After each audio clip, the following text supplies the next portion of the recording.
Okay, let's hear from the expert about students and about how the money that goes to the administration. You can look at speak to the food bank directors in just about any jurisdiction, and they'll tell you that obviously there's a lot more people using the food banks now than ever before because of the cost of groceries and having to get by on fixed incomes, which haven't increased at all as prices go up. Remember during the beginning of the pandemic, Mr. Ford said, there's a 1-800 number for price gouging. If anybody sees any examples of price gouging, to call this number. I'm wondering what the results of that have been, since grocery stores are making record profits and you're walking out with less and less every day. You go to the food bank, which used to be, for the locals in the neighborhood. You got people coming from halfway across the city just to get a bag of groceries, which is supposed to supply you for 2 days, by the way, and you're allowed to go once a week. And most of the, not saying most, a higher percentage of the people that are, going to these establishments are foreign exchange students because they come here on OSAP or grant or whatever situation, and they can't survive. They can barely, pay their rent. You got 3 or 4 students in a room just so they can have a place to stay, and then they got to go to the food bank in order to eat. And how can you study? Yeah, and the purpose of them coming here in the first place. Yeah, no problem with the students. Absolutely, we need to invite all the people that are willing to learn at higher institutions of higher learning. But at the same time, those food banks, which were designed for a certain area and a certain amount of people and certain volume, and now the volume is like doubled or even tripled in some situations. And how about this thing about it? There's something about the cost there. Well, Yeah, I gotta look at the budgets. Every so often, either the federal or provincial government will allocate a certain amount of money towards fighting homelessness.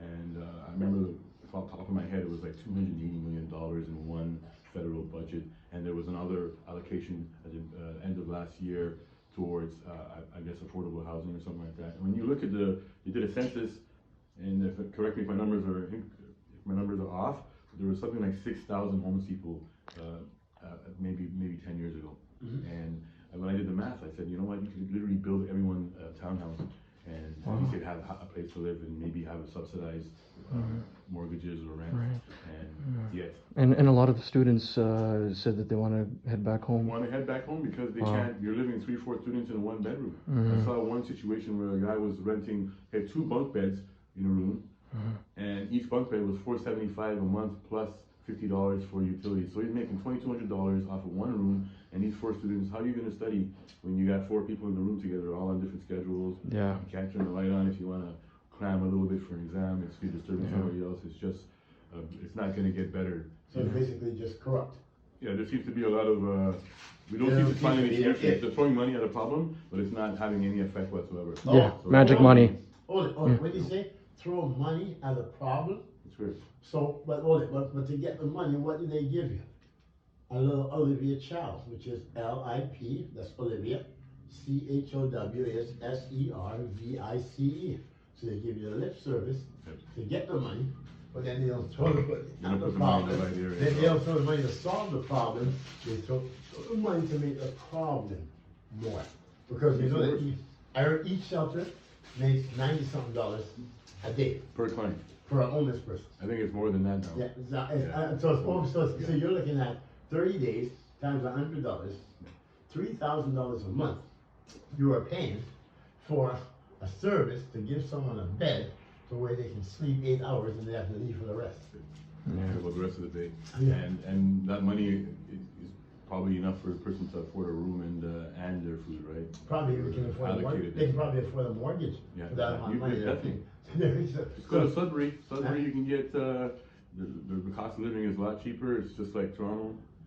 98 cultures live there, and it's the hub for the rest of Canada. Hold it. So are you saying that what this LIP, or the LIP, that's OLIVIA, and SERVICE, that's CHOW, that equals Olivia Chow, GRAVY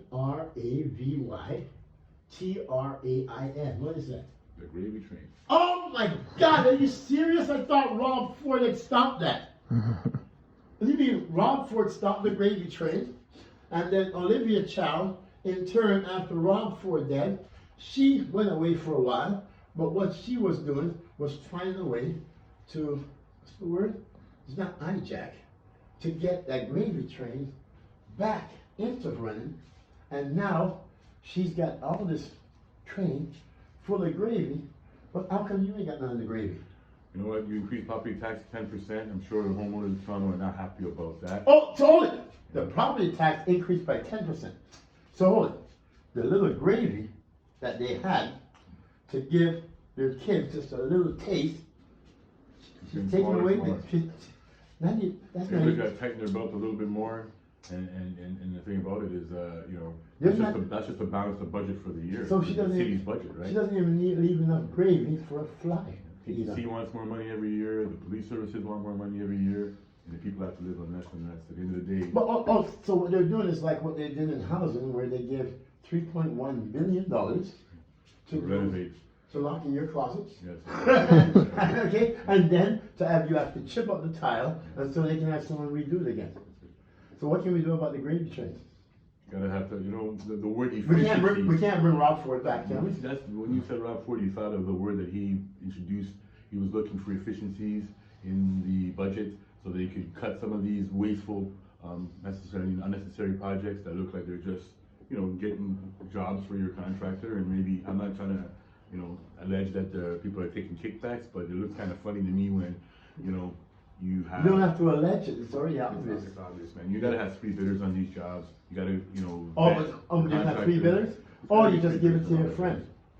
Huh? And your friend happened to be someone who's very Went qualified to your because daughter's wedding. they went to your daughter's It's like wedding. the Greenbelt thing Well, all no. over again, right? They only went to your daughter's wedding, though, Yeah. because they were the father of the person your daughter was gonna marry. But they're still called a friend, right? Yeah, that's right. I There's a was whole fun- bunch of contractors that happen to be at this wedding and developers, right? It's coincidental. What was it? Oh, you know why they were all For there? example. But were they all wearing white? I doubt it. I wasn't invited. No, but if they were all wearing white, that's not possible because they'll all end up with brown suit because there was so much gravy flowing at that wedding. And it was like a Niagara Falls of gravy training. Oh my God! Gotta get the turkey Bonnie too. Crombie will be the next premier of this province. Huh? Bonnie Crombie is gonna be the next premier. Well, let's back to so? let's leave Bonnie out of this friend. Let's leave that. That's What's the other alternative? that. Well, the alternative right now. People's Party. Right now we have to deal with this here. You got 2 combatants for the mayor of Toronto's office, not the mayor's job. Well, now they said Olivia Chow, the media said, we're gonna help her steal the mayor's job, so she did that. But what do you think now about this court battle for the office? If Chow loses, she must forfeit the office of Toronto mayor. Well, you know what? If you don't fight, you can't win if you don't fight, right? Yes. And But if people stand by and no, you can't win if you don't do things right. You gotta get out You- there. you don't have gotta- to fight. Well, you have a right Yeah. to contest any election. No, only if you think if it's really rigged. Make all you observe righteousness service. That's what it's all about. That's what mayor is, right? So what do you think about Olivia Chow's service? Do you think that she can get through on just lip service? Well, She had done it? the taxpayers will let you know by the next election, because I'm sure. Well, yeah, but they weren't talking about next Who's happy? election. Who's happy? What's happened so far? Like so far, Mhm. it's been a year. It's been a year, but yeah, but she's still not yet legally Toronto mayor because she was stopped there. But yet, what do you think about her not telling the people that she's a defendant in a legal proceeding? Well, you're not going to hear anything from her about that. You know, that's up to the challengers to make that public because she's. I guess that's why the challenger is that's making it exactly- public. that's exactly But what not you gotta challenger, do. there's only one You challenger got to let them know on that, behalf of the people. there are some problems with the process, right? So hold it. And the result. So hold it. So that's now I know why God created those people who are brown skinned. So when they don't get no gravy from the Olivia Chow's gravy train, they can look in the mirror, and when they see the browns, they can imagine that they are the gravy. Oh, yeah. How is that? What? Well, it's because gravy's brown, right? Well, if you ain't What is that supposed to mean? Well, if you ain't got the gravy, So you But feel you- like you did because you look in the mirror it's and called feel right. subliminal message. So when you look in the mirror, you can say, "Oh wow, I'm the color of gravy." Well, since I ain't got no gravy, being the color of gravy is as much gravy as I'm gonna get. You got it? Well, man, if you look at Toronto, Canada's not a poor country. We're a G7 nation. You know, We only have poor leaders. GDP is amongst the top 10 in the world, and there's no reason why people shouldn't be having a little bit of a better standard of living. You know, CBO made $2.45 billion last year. Wow. Like, I mean, Wow. there's the Ontario Trillium Fund, which the lottery winnings, the lottery proceeds are supposed to go in, and it's supposed to be for Oh, really? emergencies only. Really? Not for infrastructure. There's got to be half of the billions of dollars in that fund alone, but we're Wow. not. The public's not privy to that, and it's not supposed to be Well, used of course, for but infrastructure. if there Oh, were, wow. Emergencies only. Yeah. But what you consider an emergency, I think that right now during COVID, the government gave out the CERB to try to help people supplement their incomes. Yeah. But now what's changed? Since that's ended, has the price of living gone down? Are there like jobs being thrown out left, right, Nope. and center? who needs all that? Who needs all that? Look, all Everyone. of our friends, take a look. Cheap, okay? Share the world. I was gonna use the H word, Yeah. right? That cheap, HORE, or is that spell? Cheap or observant. No, we don't want to use that word. Wickedness. No, no. We don't want to use that word. We won't, okay, so we're not gonna use it, but you have to remember, okay, when your name is Chow, you're gonna eat a lot. And she likes a lot of gravy, and all you gotta do is chow, chow, chow, chow down that gravy, and keep that gravy train rolling. But remember, don't get a small spoon, because if you get a small spoon, you You're can gonna give get a one. little bit of gravy to everyone. But if you get a big shovel, where you can get like a big construction truck, they can bring that crate over and scoop up that gravy. And then you just find your friends who's got some money. $1.6 million, the largest amount of money spent to get elected in an election where the media already was getting her elected. So she didn't have to pay for media. $1.6 I can million. compete with that. Eh? That means she has to give a lot of scoop of gravies to all those people who put all those money so that she can what? We don't need bike lanes. We need housing. We don't need bike lanes. Right. I mean, we do need bike lanes, but we- you got to prioritize Well, where there's no sense in spending having is, right? bike lanes, though. The bike lanes are falling apart. can't afford a bike, right? I just need a bus lane. No, if the bike lanes, you're not fixing the potholes where the bike lanes are. You know, what do you need a bike lane for? Because so you can go run over a bump, and here you go, you went flying around and bit. And unfortunately, you ride a bicycle. So if you were one of Olivier Child's friends, if you had flipped off a pothole, at least you'd be falling into a big pile of gravy. But you don't even have a gravy to suit your fall. You know, so we leave it at that. But this time the people don't decide. It is the court that decides. And it's the first time in Canadian history the office of Toronto Mayor is being contested in Ontario Court of Law, a court of justice. But it's also the first time in history that someone did not legally secure the office of Toronto Mayor within the 90-day limit. But aside from those historical facts, there's one greater historical fact. You ever heard the story of Jesus being betrayed by Judas? This was one man, Jesus, with the Holy Spirit being betrayed by Judas. But now you have 5 million people in the city of Toronto, and the amount of voters that there is being betrayed by somebody who was put into office by the mayor. But can you imagine? You are the defendant in a legal proceedings in a court of law, and you say you are the leader of Canada's largest city, but yet you didn't take the lead and inform the public that, oh, by the way, I am the first person in Canadian history not to have legally secured the office of mayor after being said elected and being appointed. Now, that is historical betrayal. And that's the question there. How can you ever trust someone who would not tell you that she is a defendant in a legal proceedings in a court of law? It's like a 15-year-old accused a teacher of touching her, and that teacher is charged criminally. And then that same teacher go to the school next door and don't tell the school that he is the defendant. And then the school finds out that he's the defendant. It's like that school saying, oh, by the way, that 15-year-old, she's in this school now, but you can still teach. Does that sound possible? Will you let that happen? So how can you let someone lead Canada's largest city when she shows such lack of leadership in informing you that for the first time in Canadian history, the office of Canada's largest city is being contested under Section 83 of the Provincial Municipal Elections Act of 1996 as a controverted election. You know what controverted means? What does it mean? More or less. It's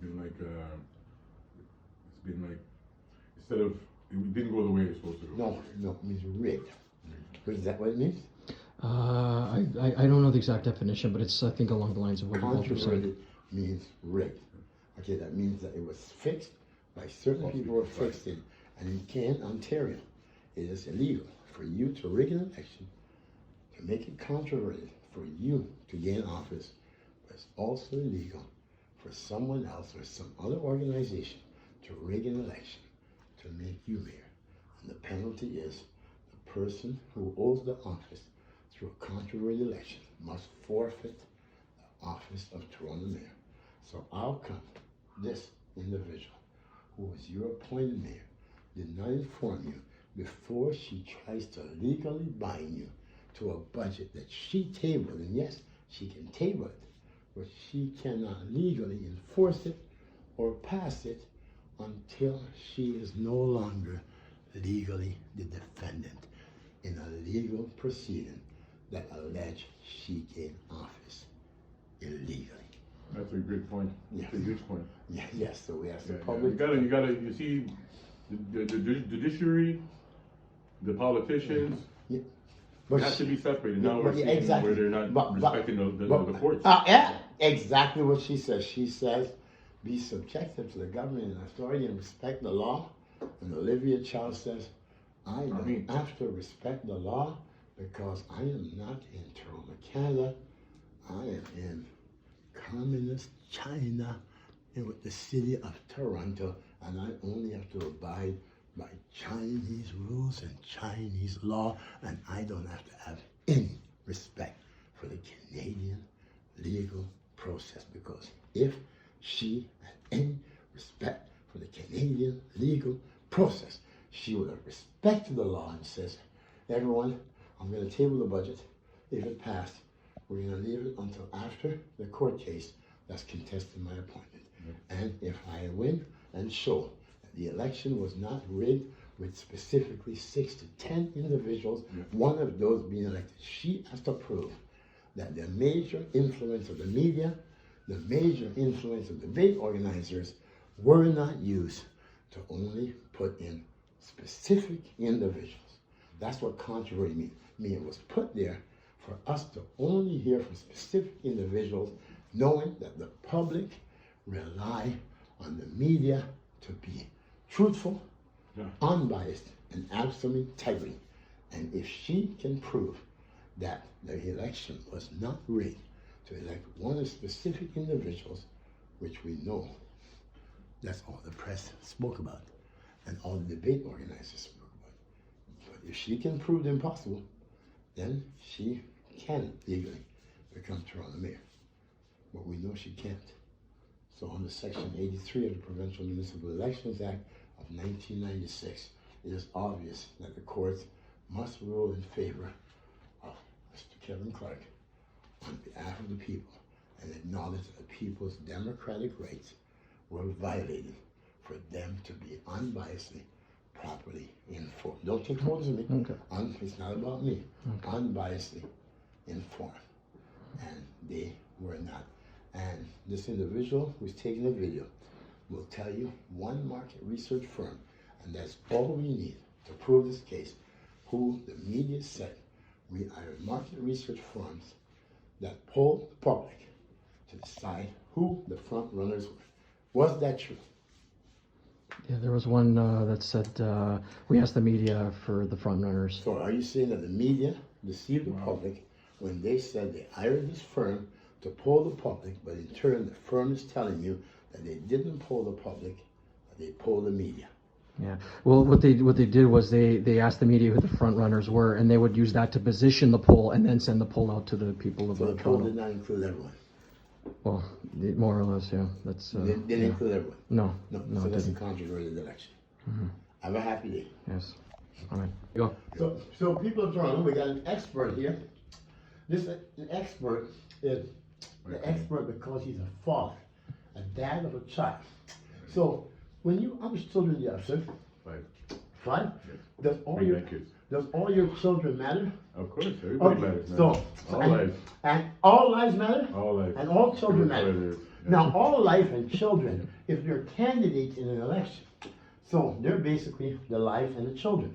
So, what were you saying about debate? That's the future. At the end of the day, it's just like any discussion. If you're having a discussion between 2, 3, 4, whatever number of parties, it's important that everybody's voice is heard and people are able to at least make a decision based on what they hear from everybody. If only 3 or 4 people are being heard and the others are being Did that shut happen out, in the it media? happens in every election. But did it happen in the one they Oh, elected? absolutely. You know, No, when you no. watch the debates, Was everybody heard? not everybody's heard, not everybody gets the same amount of camera time or media play, and right away it's gonna give people the impression that only what these guys are saying is important, and don't worry about what the others basically have to say. Everybody should have equal opportunity to voice their platform Yeah. or their policies so that people can decide from the list of all the candidates. Yeah. I know there's a high number, extraordinarily high number in the last election. Regardless, if you're taking the application fees, and people are gonna be putting their name on the line and Yeah. putting posters up all over the place and trying to let people know that, you know what, I can make this work. Everybody just needs to be heard. Yeah. You can't drown out. It's almost like the election where there's only one candidate on it, right? Yeah, yeah, It's really. pretty hard to Yeah. make a decision when there's only one choice, right? Yeah. I don't want to talk about any countries around the world, but you can all name a few. Oh, yeah, where for there's sure. only one choice. We have 50 choices, but really, how many choices do we really have? Do we have 50 choices? A handful. Do we have 4 choices? No, like 4. It looked like there was more like 4. And Yeah. one day it'll be like 2, and then eventually it'll just be the 1. So Yeah. That's where it And starts. So what That's you're not good. saying, in the last election as a voter, You can't drown out your opposition. it was controversial? 100%. And you have a lot of Oh, non-voters. see that? It It's was obvious. It was It's obvious to controversial. everybody, yeah. Obvious to anybody. And what percentage did you say You it can was? ask. You can ask. I mean, I don't know about the percentages. Just a Well, you guess. said 100%. But if you, well, it's 100%. I Yeah. mean, if you ask a little kid in the playground, you know, if everyone's having pick what kind of ice cream we're gonna get, right? Don't you think everybody's gonna want to make their choice, and then we can pick from who has the majority say? Yeah. Say, what kind of ice cream do you 30 kids want to have? 5 of them say vanilla. 5 of them say chocolate. 5 say strawberry. Do you not count the other 5? No, You because. need to count everybody. Then you No, can know what's the you majority. can't because you Everybody see, needs a chance. Olivia has to distribute the gravy to only like a whole of That's bundles. right, that's We right. want to go on fat cats, right? That's So right. yeah, so we have to see that most of the gravy goes to her. So later on, when she takes charge of the gravy tray, she can give us back a lot of the gravy. But I wonder if a lot of corporations, a lot of the media that promote it, I wonder if they own companies that she's funded now. Huh? There's another investigation potentially. No, the investigation. Well, I was checking on her financial statements, and on finance, about so far, I only went through about 40, 50, 50 of her thing. I find a lot of deposits where someone contribute today at 10 o'clock in the morning, and they contribute, like say, $100, and at 4 o'clock in the afternoon, they'll be contributing another $100. Here's a controversial, I think would be a solution to a lot of election fraud or election financing discrepancies would be to audit all candidates before they go into office and then after they go into office. Oh! Because if you're making $100,000 a year as, deputy mayor, right? You should, when you come out of your 4-year term, technically after your living expenses, you might have saved, if your account has $3, $4, $5, $6 million in it, Yeah. it's a little bit. Where did that money come from? Yeah. So you the people would- so the people need used to to start say- auditing all members of parliament, Yeah. MPPs, because sometimes the numbers don't add up. I mean, like I said, there's been people that sacrifice their business interest to serve as a public servant. Yeah. I remember Paul Martin signed all of his shipping interests to his son so that he could be prime minister, for example, right? And I gotta wonder why. And even Mr. Ford, he's got a company that he inherited, and he signed the power of attorney, I guess, to his kids or whatever to be able to manage it while he's the premier. But if you audit them before they go into office and then after they leave, then you're able to find any discrepancies. Right, So right. can we ask this question of Olivia Chap?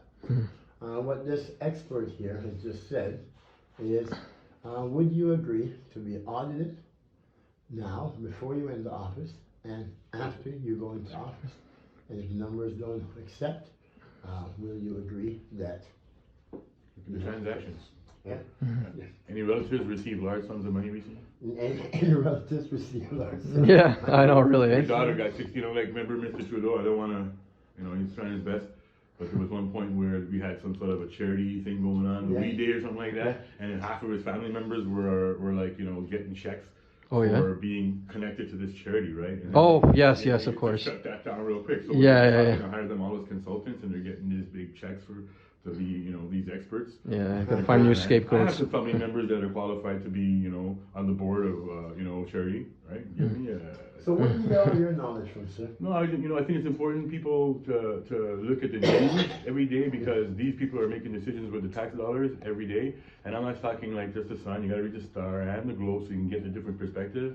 Listen to the independent news, because you'll get another broader perspective on what people are seeing and hearing from different parts of the city. Another great website, if I may say, is allsides.com. It's a group of people from all different perspectives of the political pendulum, and they all work together to say, okay, what's this company's bias? What's that company's bias?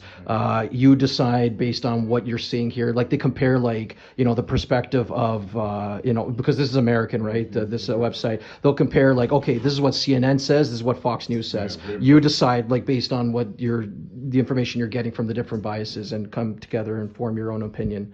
I feel like we kind of need that in Canada too, where it's like people are kind of like given an indication as to how to navigate through all the biases out there. I believe it. Remember 1984, George Orwell? Oh, for sure. The first time I heard about fake news, right? Yeah. And Mr. Trump started bringing it up a lot lately, and people were like, "What are you talking about? Like, what do you mean? How could the news Bias. be fake, right?" It's a real thing. Lobbyists is a real job, right? Yeah, People yeah. that lobby to make sugar into a food, and it's in everything, right? Yeah. There's lobbyists trying to, push all different type of interests. So it's Yep. important that we know what the motivations are behind some of these things. What happened to the gas plant in Oakville? I'll take $4 billion not to build the gas plant. Yeah. Okay. I know, right? So we're getting off the subjects of the Well, expert. on. So, sir, in reference to the 2023 Yeah. June 26th by-election, where Olivia Chow is said to have been elected and appointed, do you feel that election was rigged? You know what? Like I said, it's pretty obvious that it wasn't fair. It wasn't. If it's not fair, then it's rigged. It's rigged. right? God, I think pretty much all elections are like that, No, unfortunately. not all. We're only talking about this one. Okay. Okay. Well, you So- send observers overseas to make sure the elections are fair in other countries where they're trying to maybe institute democracy. Oh, Here sorry. we already have democracy. There should be observers, impartial observers that are looking at it, Yeah. like almost like the SIU for the Well, police. I am here. Yeah. And then Well, you gotta to oversee the elections. Right. So like in the. Hold it 1 second. Let's ask the cat, Mr. Wonderful. Was Olivia Chow's election rigged? Huh? Sure, he's turning his head. He says, "Don't ask me a stupid question. Don't ask me a stupid question. You already know that, huh? It's like, okay, give me some cat food and then I'll lie to you." All right, we leave it at that. So peace and love, and it's July 15th, and it's Chow versus Clark. It's not for the mayor's job. The media has already said they're giving the mayor's job to Olivia Chow. The city of Toronto says, well, the media gives us promotion, so we are going to agree with them. But to become the legal mayor of Toronto, you have to make it past 90 days without anyone contesting your election as a controversial election. Olivia Chow is the first person in Canadian history, in Canada's largest city, not to have legally secured the office of Toronto mayor, and it is now over 300 days, and when the court date comes, it will be 1 year plus about 20 days, 1 year, 19 days approximately, that she has not legally secured the office of Toronto mayor, and we are asking the Superior Court of Ontario to rule in favor of the people, that their democratic rights were violated because the media and debate organizers created a controversial election by choosing who they want the people to hear from, and in that case, we ask that the Superior Court of Ontario order that Olivia Chow pay the penalty for this, which is immediately forfeit the office of Toronto mayor, which is the penalty under Section 83 of the Provincial Municipal Elections Act of 1996. I believe that we will clearly prove our case there was a controversial rigged election. God's wills. When you give money, like Olivia Chow saying that the police asked for this much money, and she's gonna give it to him without asking, are they reducing crime? Now, just that it's $3.1 billion that was given by the federal government to house it. Can you tell us what type of work that was done there? Oh, you know, like I said, you know, you gotta, if you're gonna do the job and get paid for it, it's gotta be done properly, and somebody's gotta check and make sure that it's acceptable, and there's What do you think about that job? so many mistakes there. Yeah, yeah. You know, if you have a closet, you should be able to open the door, obviously. And that's just ridiculous that they would call the job complete and probably invoice for it. And you Yeah. couldn't even open your closet door. So Yeah. that's, like I said, tiles 101. You cut the bottom of the door 1/4 inch and make sure that you have access. Yeah, So that's absolutely. inconveniencing the people here. Then you gotta come back again and do the repair now, right? So Yeah, exactly. obviously it's under warranty, but you gotta do the job right the first time, or else you'll find somebody that can, right? Exactly, exactly. You know, Well said. These guys are doing multiple units, so is this the same mistake happening throughout the building, No, or I is this know, an right? isolated incident? That's another Yeah, concern exactly. I have, so. Got to plan ahead. There needs to be somebody going in and checking these jobs when they're done to make sure they're okay. And I made the Yeah. point of the transition strips, which is a liability issue if I ever saw one. Mm-hmm. I mean, how many seniors in the building and they got transition strips with a 1 inch between floors? I mean, it's just ridiculous. Wow. Almost Yeah, yeah. 7/8 of an inch there. Yeah, yeah, You know, exactly. so you Yeah, use the for right sure. materials and do a proper job, and then you get your check. Yeah, makes sense. Completely agree. Just like me in the co-ops, right? We don't get paid unless somebody's inspected our work and make sure that it's up to the standards, and then we Yeah. warranty it after that for another Yeah, 10 yeah, years, right? So that's what the standard is. Yep. And this standard would not be acceptable in your house, so why are you accepting it in housing? Yeah, yeah, It's a lot exactly. of money being spent Yep, to do these exactly. renovations. So Appreciate that. yeah, Yeah. you need inspectors to come in and look at the work and make sure that it's okay. Yep, completely agree.